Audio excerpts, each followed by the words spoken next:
Back everyone. आज मैं तुलसी बजाज अध्ययन के साथ आपके प्लेटफॉर्म पे डिस्कस करने वाली हूँ कि what are the benefits of using the financial ratios. एक सीरीज आज हम स्टार्ट करेंगे कि इन फाइनेंशियल रेशियोज को यूज कैसे करते हैं, फंडामेंटली एक कंपनी कितनी स्ट्रॉन्ग है जज करने के लिए और इसके कितने मल्टीपल वेज यूजेस और इम्प्लीकेशंस हो सकते हैं। तो चलिए इस सीरीज को शुरू करते हैं।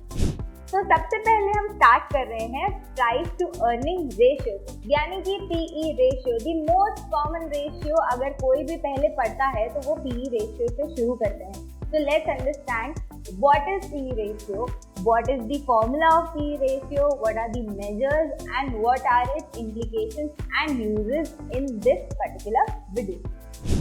तो व्हाट इज पीई रेशियो? आसान और सिंपल भाषा में समझें तो अगर एक कंपनी की जो ₹1 की अर्निंग होती है उसके बदले हम इन्वेस्टर्स उस कंपनी में कितना इन्वेस्ट करने को रेडी हैं। फॉर एग्जांपल, अगर कंपनी का पीई रेशियो 15 पर है, मतलब उसकी ₹1 की अर्निंग के पीछे इन्वेस्टर्स अभी ₹15 देखने को भाग रहे हैं।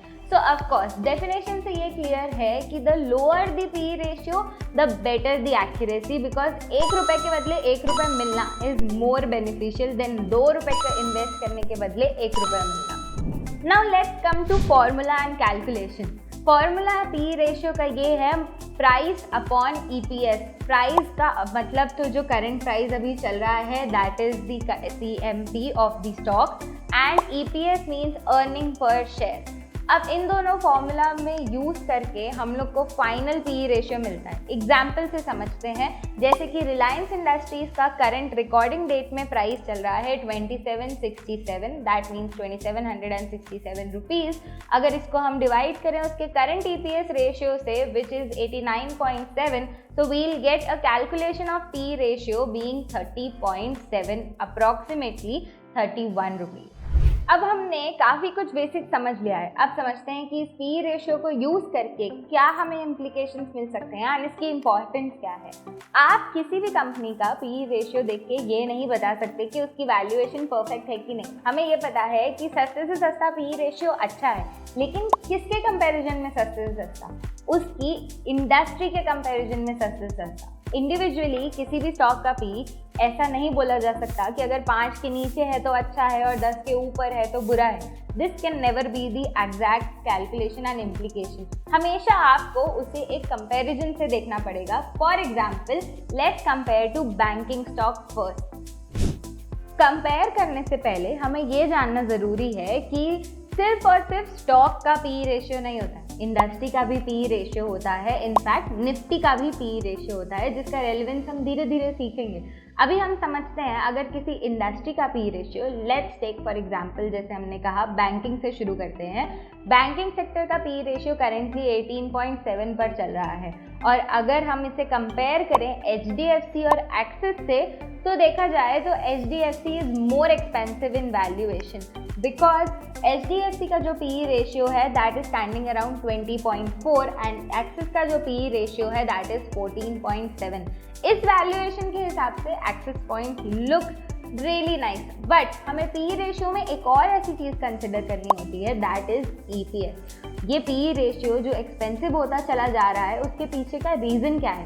उसके पीछे 2 रीज़न हो सकते हैं जो हमने उसके फॉर्मूला में देखे, that is price and EPS। हमें इन दोनों को कॉन्स्टेंटली कंपेयर करना होगा। अगर ये प्राइस बढ़ने के कारण इसकी वैल्यूएशन बढ़ रही है तब वहाँ पर खतरा है, बट EPS कॉन्स्टेंटली बढ़ने के कारण इसकी रेशियो में चेंजेस आ रहे हैं, that means that is a good thing.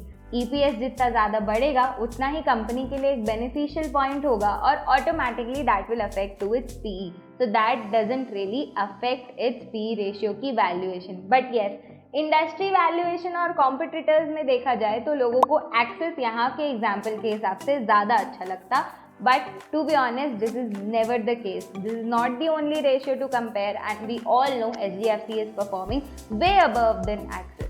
So let's understand in this whole scenario कि हमें समझ अभी तक ये आया है कि P ratio alone is not enough, and दूसरी पॉइंट ये है कि आगे हमें और भी ऐसे रेशियोज हैं जिन्हें ध्यान में देने के बाद हम एग्जैक्टली बता पाएंगे कि एक्सिस बेटर है या फिर HDFC।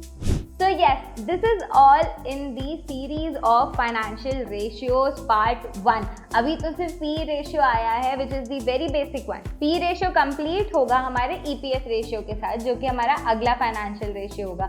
So don't miss it, and yes, do not forget to like, share, comment and subscribe. जितना आप ज़्यादा कमेंट करेंगे उतना ज़्यादा हमें आपकी पसंद आपके बारे में जानने को मिलेगी. Do let us know your doubts in the comment section. Bye.